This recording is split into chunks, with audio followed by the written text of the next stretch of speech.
there are different kinds of approaches so far as history of environment is concerned. One approach would be to look at the actual environment in which past societies had thrived or got extinguished in the processes due to natural and man-made disasters. Now, for that, we have to involve a lot of different kinds of researches, taking recourse to multidisciplinary orientation, using such investigative tools, for example, palynological, climatic, hydrological, geological researches. History is to do with human beings. Yeah. And in order to understand human concerns about environment, we have to look into the sources which are related, which reflect how human beings had engaged in the past with their own surroundings. Now, every society has recorded their experiences of the nature, their environment and the natural disasters in their own ways.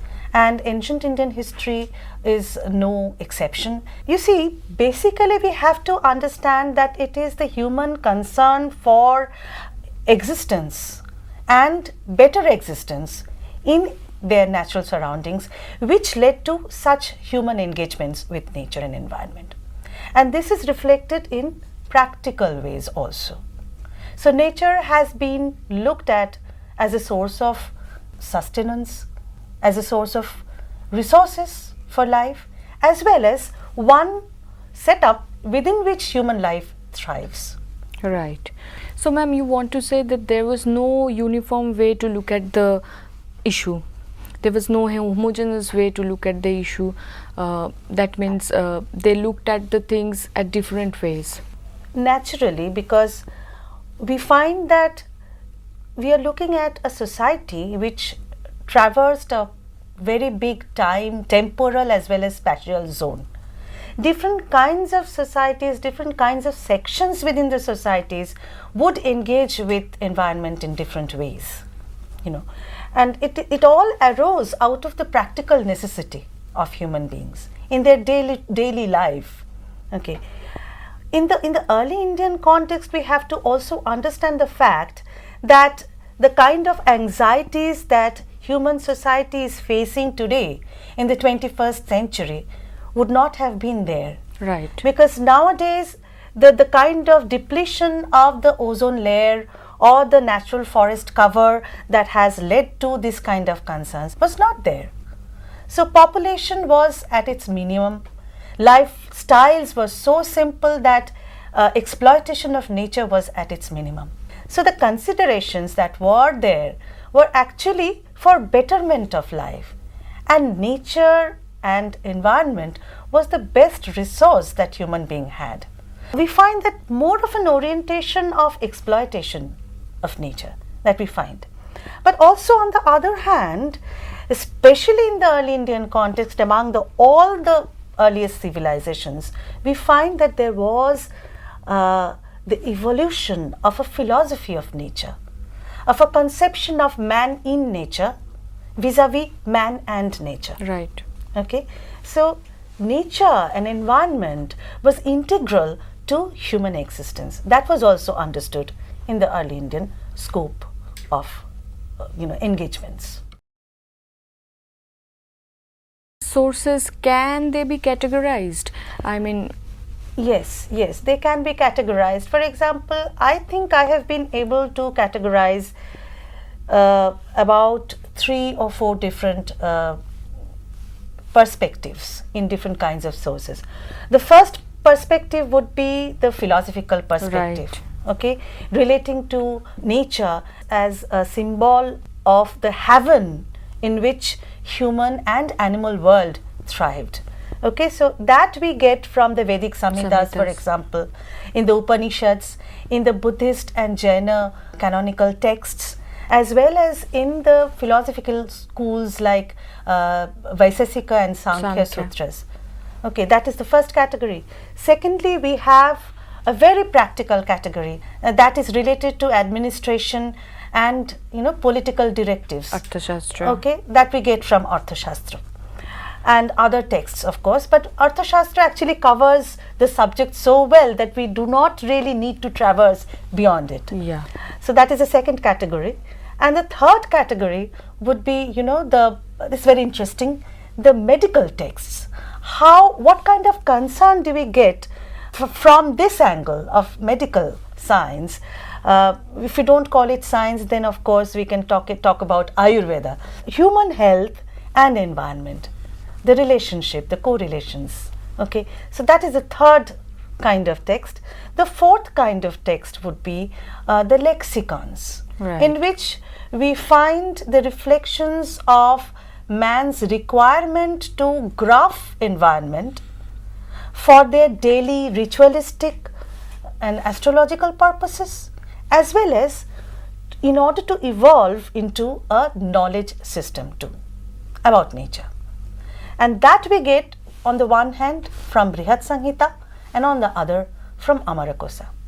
So these few texts could be representative of the myriads of ways in which human mind had engaged with nature. Both in the Vedic Samhitas as well as in Buddhism and Jainism, we find that there was the burgeoning of a philosophy in which nature is actually emerging as omnipotent force. So we have, for example, for the first time probably in the history of mankind, the concept of an universal law of nature in the Rig Veda, conceived of as Rita. And this has been enlarged upon in the Buddhist philosophy also. And later on, from this Buddhist philosophy, which we find in the Digha Nikaya section of Chakravarti Sihananda Suttanta, okay, where we find that the law of nature, there is a universal law of nature, which is the Dhamma, the concept, the basic, the core of Dhamma. And then again we find later on in the Attashalini how there was the conception of Pancha Niyama, okay, within which we find there is one which is the Bija Niyama, the second which is the Ritu Niyama. From this we find that there was the emergence of the idea that nature was the controlling force of sustenance of the universe.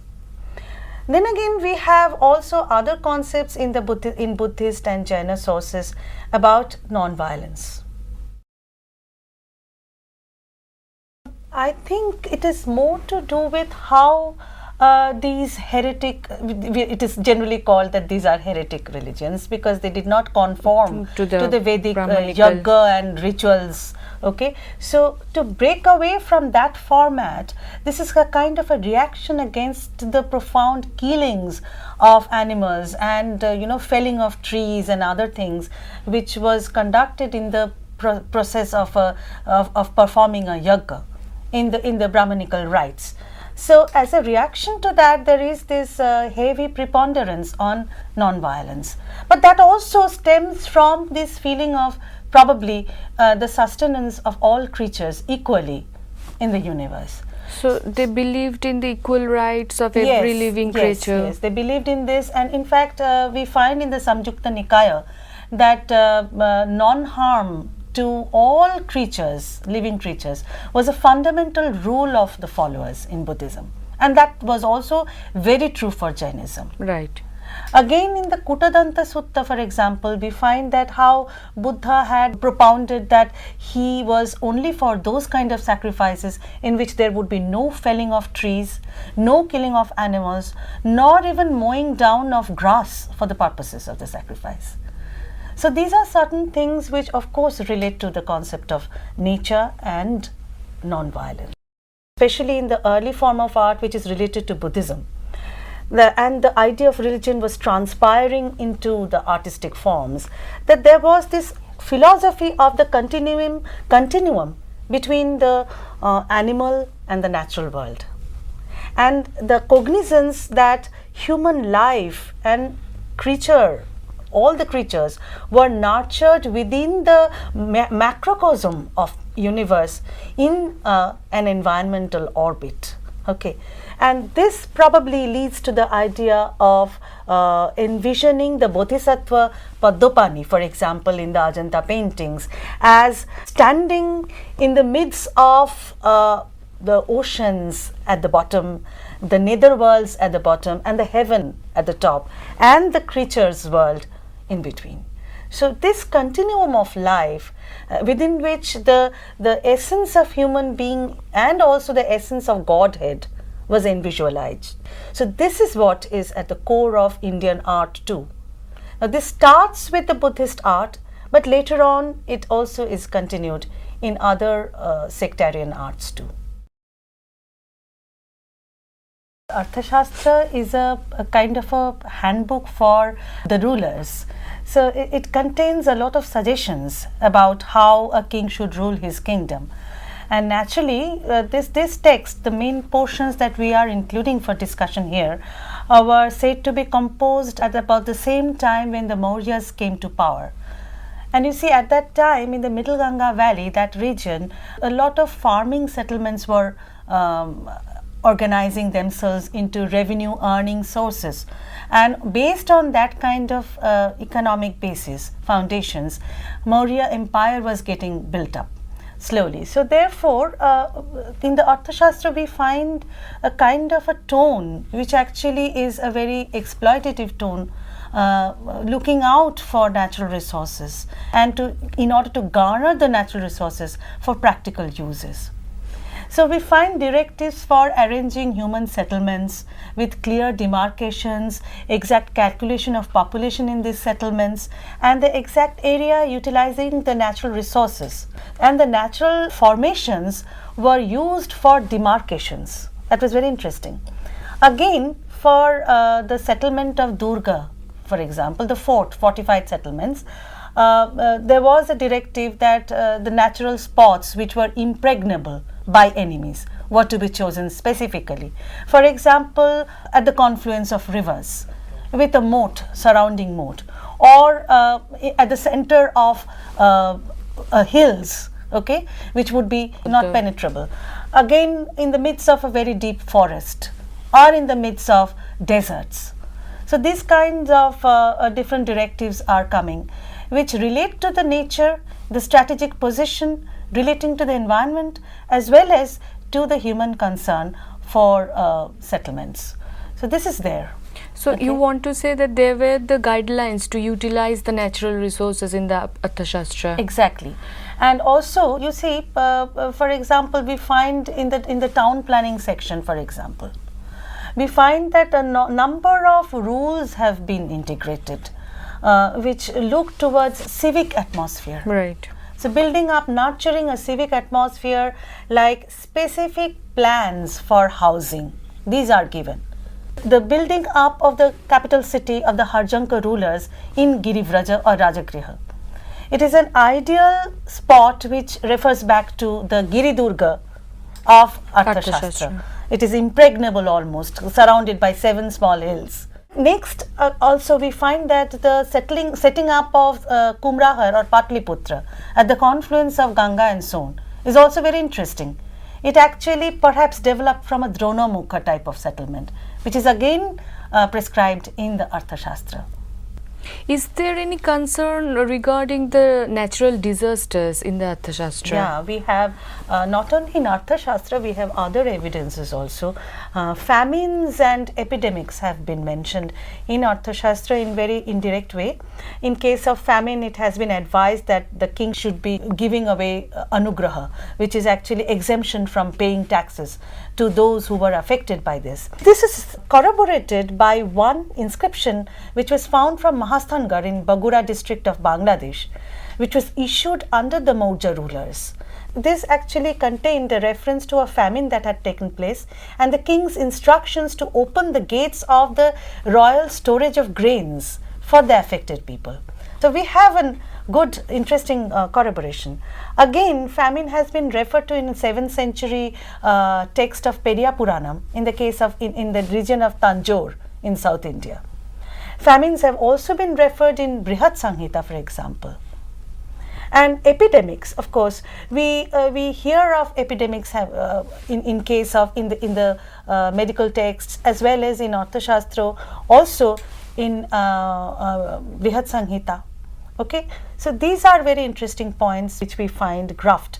Floods are also there. In fictional literature also we get reference to floods, repeated floods, taking away the whole settlement. We have archaeological evidence for flooding. Okay, so these are all there for us to actually go down to the sources and find out. We have ideas of planting trees. It is very famously known, Ashoka Edict number 1, Major Rock Edict number 1. It prescribes, it actually says, claims that shady trees were planted on thoroughfares for the benefit of human beings and animals. Again, we in the Arthashastra we have references to such plantations of trees. In the later day architectural treatises, it has been mentioned specifically to plant deciduous perennial trees in around the homestead grounds. Again, in Brihad Samhita we have similar prescriptions. So there were incidences of plantation of trees, but I have my doubts about whether there was any idea about afforestation as such. It was all done for human benefit. Okay. On the other hand, there is one singular one piece of interesting evidence coming from the Ashokan Pillar Edict 5, in which there are specific species of animals, birds and fishes mentioned, which were supposed to be not viable. They were not supposed to be killed. And it has been reiterated in the Arthashastra too. At the end result we have is some sort of an indirect approach towards conservation of some species and some species of trees also. We find that in general there was also an exploitative attitude towards natural resources. So it's a kind of a very interesting myriad of reflections that we have. About the Brihad Samhita, I would like to say that this text, the rituals, the astrological pronouncements related to the stellar and temporal positions of the stars, which were pronounced to be auspicious for certain things, or pronouncing the occurrence of heavy rainfall, imminent rainfall or earthquake according to the astrological and astronomical positions. These actually stem from the inner anxiety of human beings. Right. Coming out of the dependence, utter dependence of the human nature. society on natural forces. For example, we have a lot of discussion about earthquakes. Okay, the most interesting thing is that natural forces have been pinpointed as having caused these earthquakes. And these are the deified natural forces. For example, Vayu and Indra and Agni and Varuna are said to be the 4 primary forces causing earthquakes in different zones. But what comes out is the minute level of observation about earthquake. Even tectonic movements are related as if it is kind of a Herculean or under ocean movement which gives rise to earthquake. So some kind of an understanding had evolved which was not scientific but based purely on experience and observation. In the medical text, there is a grave concern for human health as well as the health of natural resources due to imbalances in nature. Both in the Charaka and the Susruta Samhita, we find elaborate chapters devoted to the discussions of seasons, and especially both seasons in their natural conditions and unnatural or abnormal conditions of seasons. And it has been specifically mentioned that every season would give rise to certain diseases, a clinical observation. Okay, Right. But on the other hand, it is also mentioned that in abnormal conditions of seasons, abnormal diseases did occur. Okay, and there is a reference to epidemics in this sense. It is told that epidemics occur due to the abnormal conditions of water or air or soil. And it is also said that human beings in affected area should not partake or kind of drink this water. They should leave the space and go to some new area to settle down. But along with this kind of practical and rational observation, there is the idea that it is a commitment of sin on behalf of a whole community or the king that had led to this kind of epidemics. There was one parameter of learning about the astrological and astronomical positions, which we get from Brihad Samhita, for example. Natural phenomena in its many senses and many forms were also sought to be known and explored by Aryabhata. So astronomy was a big subject which was taking care of this kind of gathering of knowledge and information. But there was also a paradigm of knowledge regarding geography and plants. The paradigm of plant world was sought to be known by the Ayurvedic practitioners because they were handling plant resources for medicinal purposes.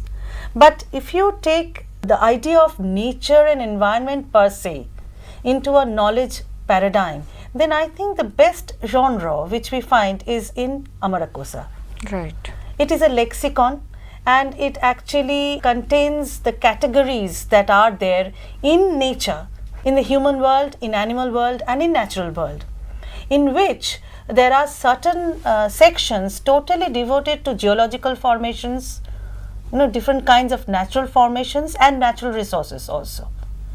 So ma'am, you want to say that it's a kind of approach where the common man at least have some knowledge on the natural sciences. Exactly. You see, outside the purview of the astronomers, scientists, etc., Amarakosa actually packs the knowledge for the common people. Right. It is not for the use of the administrators for exploitative purpose. It is not for the use of Brahmin priests or others. It is for knowledge per se, to be accessed by the average man who had access to knowledge at that time, because we know that knowledge was restricted to certain sections of the society. But to whoever the knowledge was accessible, Amarakosa provided information regarding nature and environment. And that information was gathered from different avenues, from different expert groups who were handling that knowledge, who had given names to these specific forms of nature and of geographical features. So these have been collected and put in the form of a lexicon.